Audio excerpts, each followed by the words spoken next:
Every morning across America, millions of us wake up ready to face the day. We grab a coffee, check the news, head to work, or maybe just enjoy the quiet before the rush. We all seek a certain peace, a sense of belonging, a fundamental right to just exist without question. But for some, for far too many, that simple expectation is a luxury. For a Black woman in America, even holding a gavel and standing as a pillar of justice doesn't guarantee you immunity from the very prejudice you're sworn to fight.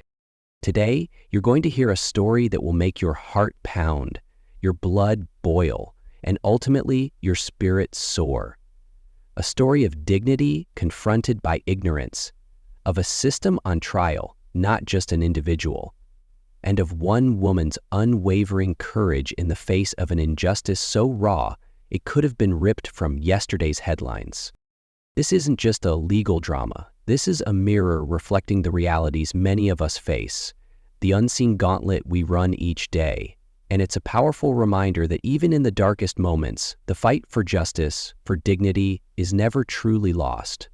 Get ready, because what happens next is unbelievable. Sunlight glinted off the towering courthouse windows, a deceptive calm before the storm. Inside, the legal world was already a hum of activity. But for Judge Evelyn Reed, the day hadn't even truly begun, and it was already testing her resolve. Evelyn, a woman whose very presence commanded respect, was running just a few minutes behind. Her sedan pulled up to the side entrance, a more discreet entry away from the burgeoning media circus already gathering at the grand steps. Today wasn't just any day. Today was the opening of Reed v. State, a landmark racial profiling case that could, if handled correctly, send ripples of change across the entire justice system. Her heart, usually a steady drum, beat a little faster. This wasn't just law. This was personal. As she stepped out, adjusting the collar of her sharp suit, the familiar aroma of the city, a mix of exhaust fumes and fresh coffee, hit her. Her ID badge, sleek and professional, hung around her neck, a symbol of her hard-won authority. She'd navigated countless challenges in her career, broken barriers, shattered ceilings, but some battles, she knew, were fought on an entirely different field. Approaching the side door, Evelyn saw him. A young, white police officer, Officer Miller, stood guard, his stance rigid, eyes scanning the area with an almost aggressive intensity. As she drew nearer, reaching for her badge, his gaze fixed on her. Before she could even present it, he moved, blocking her path. "Ma'am, I need to see some identification," he said, his tone sharp, dismissive. Evelyn's eyebrows lifted, a silent question. "I'm Judge Reed," she stated, lifting her badge higher.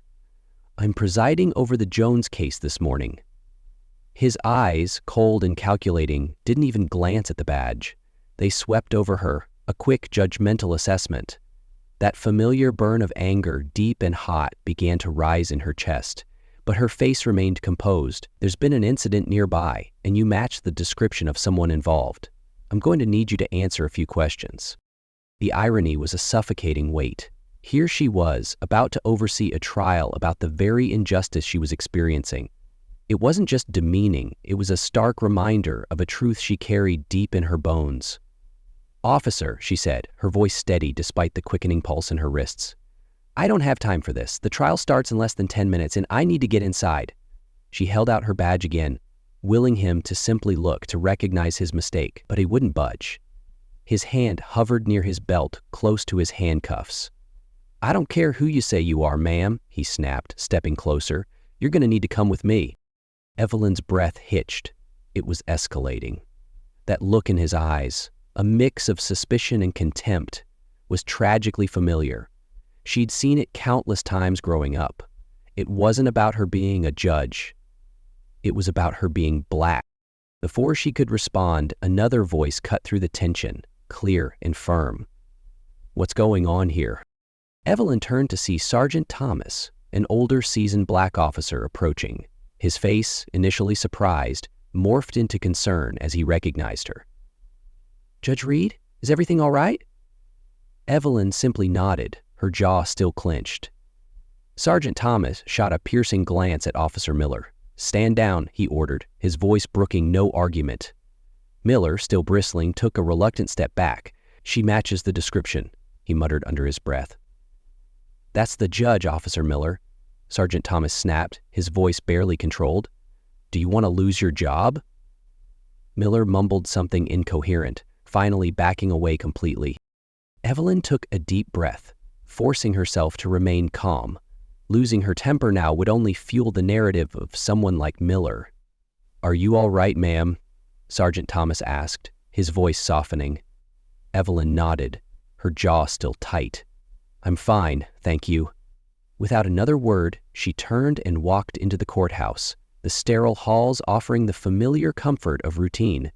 But the scene outside replayed in her mind.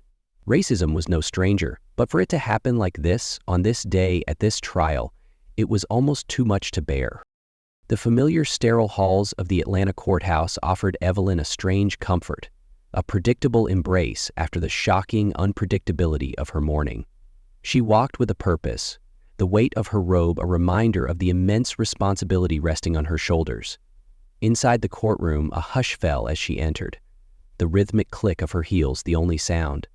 She ascended to the bench, the gavel cool and solid in her hand, and with a firm thwack, called the room to order. The world outside, with its whispers of injustice, melted away.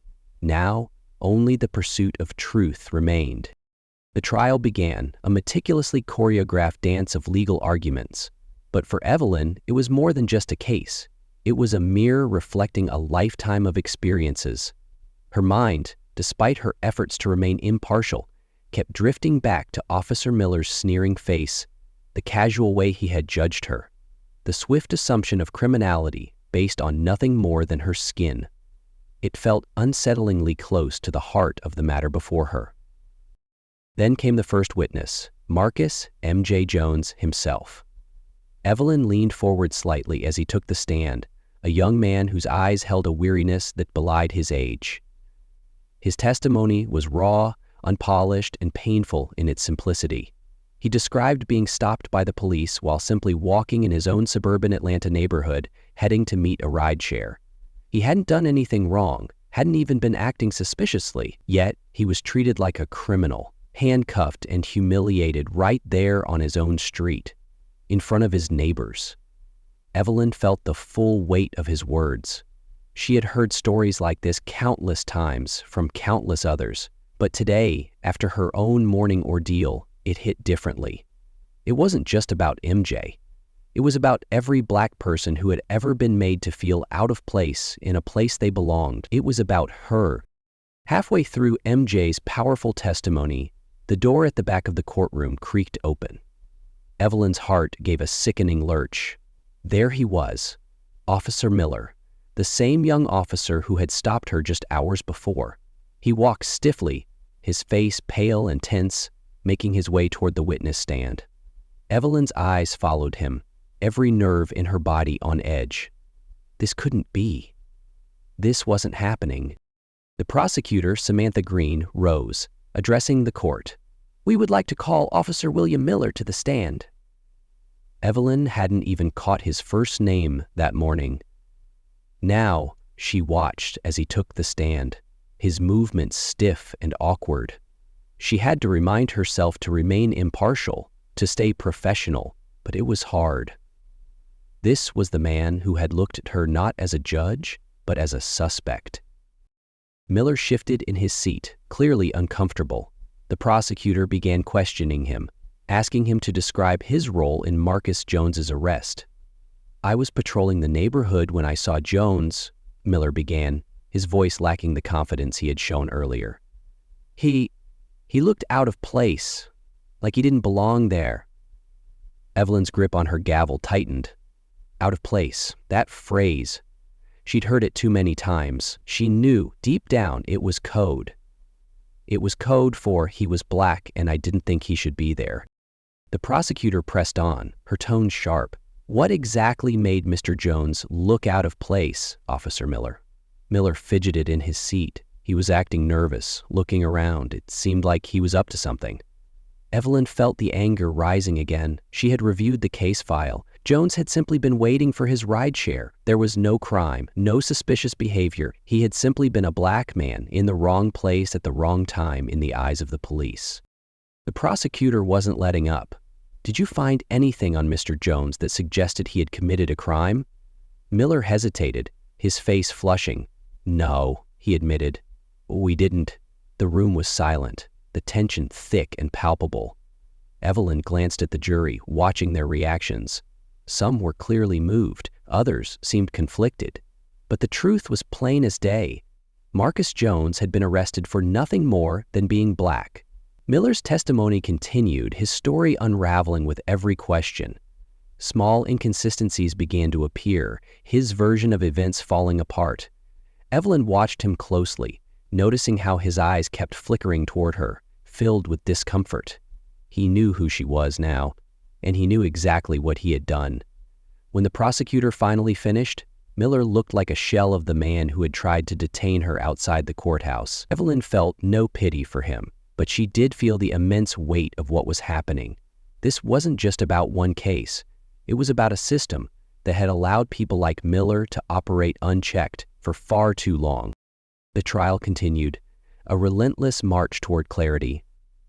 Evelyn fought to keep her emotions in check. She had to remain neutral, had to ensure that justice, true justice, was served. But it was hard. The parallels between her own terrifying experience that morning and the case unfolding before her were impossible to ignore. She knew, with every fiber of her being, that this was more than just a single incident. It was an echo, reverberating through generations, and it was her duty to ensure that this time, the echo finally broke. As the day wore on, the courtroom buzzed with an almost unbearable tension. The trial, stripped bare, now lay in the hands of the closing arguments. First, the defense attorney rose, attempting to paint Officer Miller not as a villain, but as a well-meaning public servant.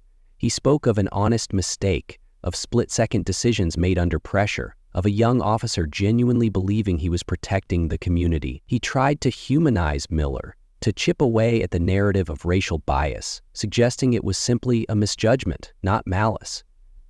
Evelyn, despite her own visceral experience that morning, listened with an impartial ear, a battle raging within her between her personal anger and her professional duty to ensure a fair process. Then came the prosecutor, Samantha Green.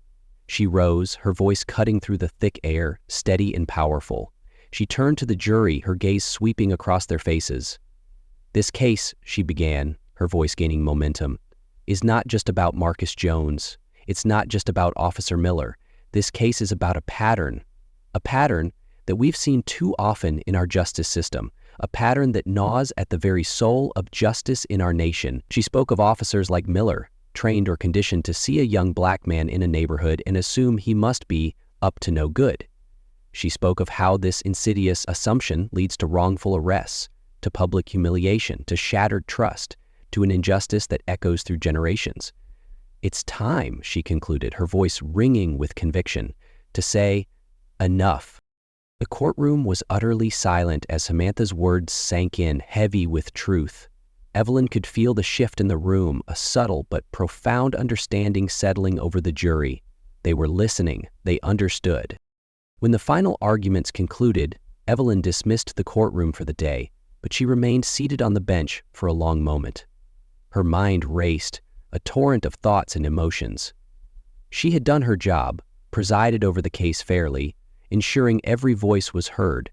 Yet, the encounter outside the courthouse still gnawed at her, a raw wound. It was a stark, painful reminder that no matter her position, no matter her accomplishments, she would always, to some, be seen through the narrow, prejudiced lens of her race. The weight of that reality was crushing. The following morning, the anticipation in the Atlanta courthouse was a physical presence, thick and palpable. The jury had been deliberating all night, and today their decision would arrive. Evelyn sat in her chambers, sipping lukewarm coffee, trying to center herself. This moment wasn't just pivotal for Marcus Jones.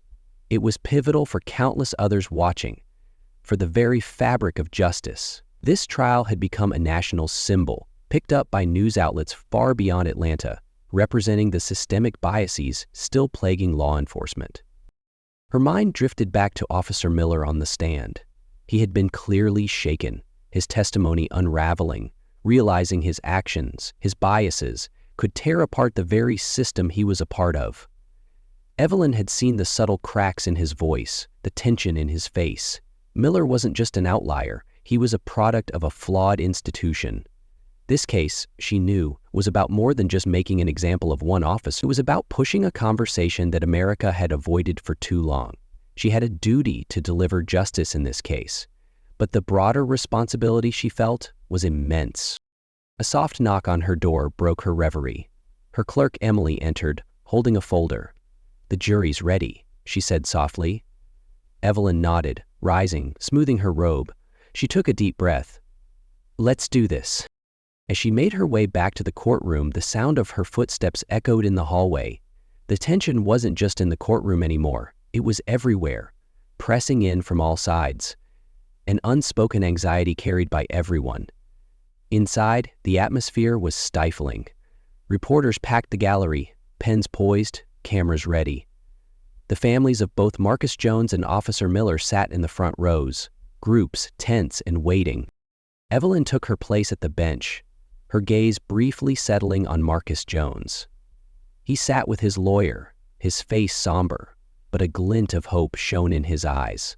A hope that justice would be served, that this trial might actually mean something. She shifted her gaze to Officer Miller. He looked far less sure of himself than the day before, his eyes darting nervously around the room. For the first time since the trial began, he seemed small, like a man who had finally realized he couldn't outrun what he had done. Evelyn cleared her throat, her voice echoing in the quiet room. "Please bring in the jury." The doors opened, and the 12 jurors filed in. Evelyn watched them carefully, trying to read their expressions, but their faces were unreadable, their eyes fixed straight ahead. The jury foreman, a middle-aged woman with dark hair pulled back into a tight bun, held a slip of paper in her hand, clutching it like a lifeline. Evelyn nodded toward her. "Has the jury reached a verdict?" The foreman stood, her hand shaking slightly as she unfolded the piece of paper. "We have, Your Honor," she said, her voice trembling just enough to betray the gravity of the moment. "Please read the verdict," Evelyn instructed, her own heart pounding in her chest, though her face remained composed. The foreman glanced down at the paper before looking up again, her voice firming. "In the case of Officer William Miller, we, the jury, find the defendant guilty of wrongful arrest and racial discrimination." A stunned murmur rippled through the courtroom. Evelyn glanced at Marcus Jones. He sat frozen, his face blank for a moment before relief, profound and overwhelming, began to wash over him. His lawyer patted him on the back, and tears, unshed but glistening, welled in Marcus's eyes. Evelyn then turned her gaze toward Officer Miller. He was staring straight ahead, his face pale, his hands clenched tightly together. The weight of the verdict had clearly hit him, and for a moment it seemed as if he might break. Evelyn banged her gavel once. "Court is adjourned."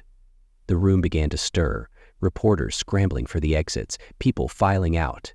But then a voice, raw and cracking, stopped them all. "Your Honor?" Evelyn paused, looking down. Officer Miller had suddenly stood. The courtroom quieted again, all eyes turning to the young officer.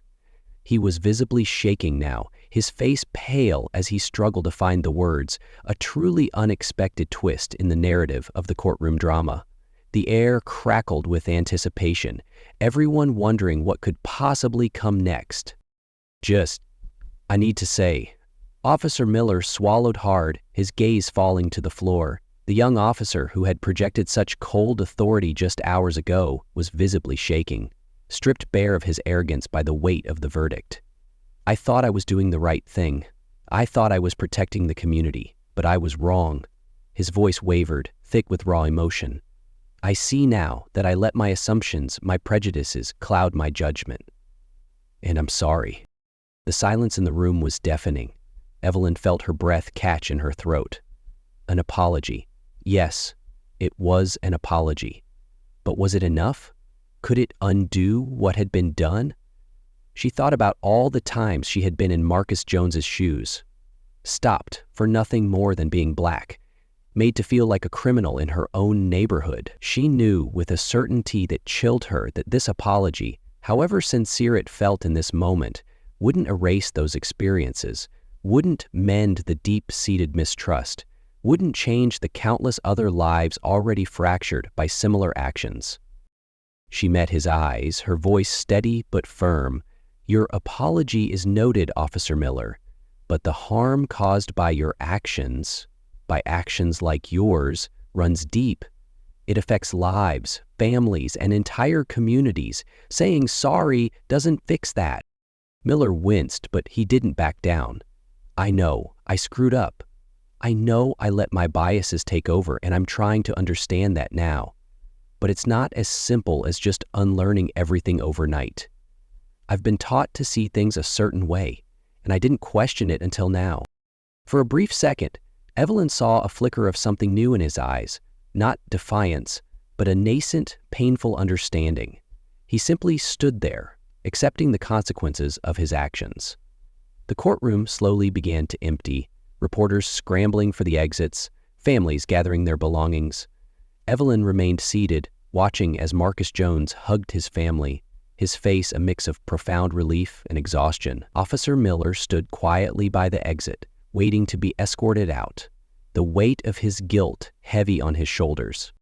Evelyn's mind was racing. She had done her job, upheld the law, presided fairly over this case, but it wasn't enough. This trial was just one drop in a much larger ocean of injustice.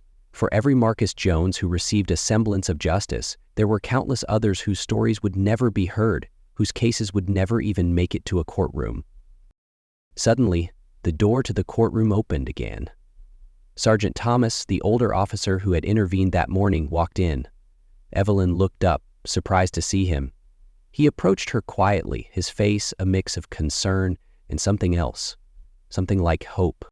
"Judge Reed," he said softly, "can I have a word?" Evelyn nodded, gesturing for him to sit. "Of course, Sergeant."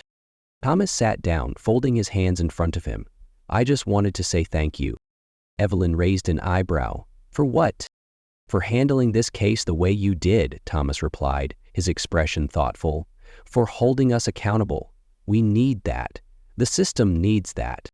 Evelyn let out a long breath, leaning back in her chair. "I appreciate that, Sergeant, but it doesn't feel like enough. This was just one case. There are so many more out there, so many people who don't get justice." Tomas nodded, his gaze distant. "You're right, but that's why we have to keep pushing. It's not going to change overnight, Judge, but every step matters. Every case like this chips away at the bigger problem." Evelyn was silent for a moment, thinking about his words. She wanted to believe him, wanted to believe that real, systemic change was possible. But after everything she had seen, everything she had experienced, it was hard to keep that hope alive. "What about Miller?" she asked quietly, the name tasting bitter on her tongue. "What happens to officers like him, ones who've been taught to think a certain way?" Thomas sighed, a weary sound. "I'm not going to lie, it's hard. There are a lot of guys like him, but there are also people like me trying to change things from the inside. And I'll keep doing that as long as I can." He looked at her, and Evelyn saw the wariness in his eyes, but also an unyielding determination. It was the same determination she felt, despite the setbacks, despite the frustrations. "You keep doing what you're doing, Judge," Thomas said, his voice quiet but firm. "That's how we change this, piece by piece." Evelyn nodded slowly. "Piece by piece," she echoed, the words a silent promise to herself and to the countless unheard voices. As Sergeant Thomas left the room, Evelyn sat back in her chair, staring at the empty courtroom. The fight wasn't over, it never would be. But today they had taken one step forward. And that, she thought, was how change truly began. This courtroom, now silent and empty, held the echoes of a victory that was just the beginning of a much larger war for justice. As the courtroom emptied, the echoes of the verdict still lingered in the air, a silent testament to the justice served. Judge Evelyn Reed remained seated at the bench for a moment longer, her mind buzzing with the weight of what had just transpired. Yet, it wasn't a victory she could simply savor. The trial was over, but its impact had just begun. For Evelyn, The fight for justice wasn't confined to this room. It stretched far beyond these walls, into communities still grappling with the same systemic issues that had brought Marcus Jones here in the first place. She stood up, gathering her files, when a voice interrupted her thoughts. It was Marcus Jones, approaching her with his attorney. His face was calm now, though the tension from the last few days had clearly worn him down. "Judge Reed," Marcus said, his voice low but steady, "I just wanted to say thank you. For everything." Evelyn looked at him, pausing for a moment before responding. "You don't need to thank me, Marcus. I was just doing my job." Marcus shook his head. "No, it's more than that. This trial, it wasn't just about me. It was about showing people what really happens out there, what we go through. You gave me a voice." Evelyn's chest tightened. She understood what he meant, perhaps more deeply than he knew. She nodded. "I hope this is a step toward change," she said, her words carefully chosen. "But it's just one case. We still have a long way to go." Marcus's eyes softened with understanding. "I know, but it's a start, and for that I'm grateful." Evelyn watched him leave, his attorney close behind. She couldn't shake the feeling that there was so much more left to be done. One trial, one verdict, wasn't enough to dismantle a system that had been built over centuries. But she knew Marcus was right. It was a start. She sighed and began to make her way to her chambers, her footsteps slow and deliberate. The media had already swarmed the front entrance, so she opted to exit through the side door again, hoping to avoid the cameras and microphones that would inevitably be thrust in her face. But as soon as she pushed open the door, Evelyn found herself face to face with Officer William Miller. He was standing by the side of the building, leaning against the wall, his face drawn and pale. His uniform seemed too big for him now, as if the weight of the trial had shrunk him down. Evelyn stopped in her tracks, her heart thudding in her chest. For a moment, neither of them spoke. The tension between them was palpable, a mixture of guilt, anger, and confusion hanging in the air. "Judge Reed," Miller began, his voice hoarse. He straightened up, his eyes locking onto hers. I didn't expect to see you here." Evelyn remained silent, waiting for him to continue. She didn't know what he could possibly say that would change anything, but she allowed him the moment. "I've been thinking," Miller said slowly, his words heavy, "about everything. About what happened in there, and about what I did to you." He paused, his hands fidgeting at his sides. "I know saying sorry isn't enough. It won't fix what I did. But I need you to know, I didn't mean for any of this to happen." Evelyn's eyes narrowed. She had heard this before. She had heard variations of this apology countless times. "You didn't mean for it to happen," she repeated, her voice cold. "But it did happen, Officer Miller, and it keeps happening to people like Marcus, to people like me.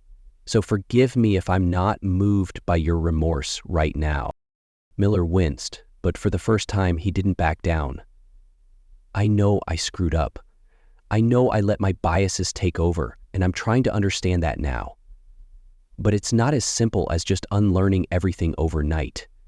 I've been taught to see things a certain way, and I didn't question it until now." Evelyn crossed her arms, her face still stern.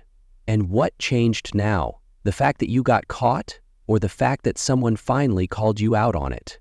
It was a sharp, unvarnished truth, slicing through any lingering defensiveness. Miller had no answer.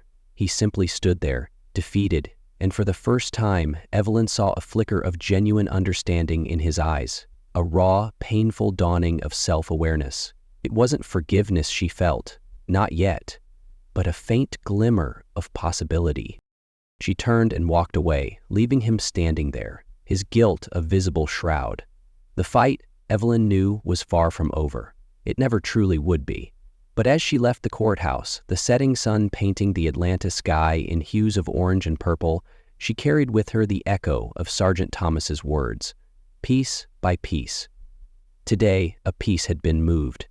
A crack had formed in the seemingly impenetrable wall of injustice, and that, she thought, was how change truly began, not in grand sweeping gestures, but in the painstaking, defiant, one step forward movements of those who dared to fight for a fairer world. This was just the beginning of the long road ahead. For Black communities, for anyone who has ever felt out of place in a world that wasn't built for them, this story is a testament to perseverance. It's a testament to the unyielding spirit that, despite the setbacks, despite the pain, continues to demand justice, equality, and dignity. Change isn't easy. It's slow, it's painful, and it's fought piece by piece. But every voice raised, every hand extended, every stand taken, chips away at the injustice. The story of Judge Evelyn Reed reminds us that our personal struggles are often part of a much larger fight. If you've ever felt the sting of injustice, the weight of being misunderstood, or the burning desire to see a better world, then her journey resonates with yours. This isn't just entertainment, it's a call to reflection. What does justice truly mean to you? How can we, as individuals and as a community, contribute to that piece by piece change?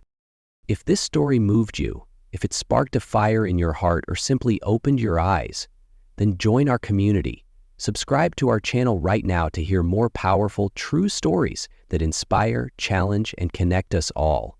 Don't forget to hit that notification bell so you never miss another deep dive into the human experience. Share this video with someone who needs to hear it. Let's keep these crucial conversations alive, because your voice, your story, your fight, they all matter. And together, piece by piece, we can build a world where belonging is not a luxury, but a birthright for everyone.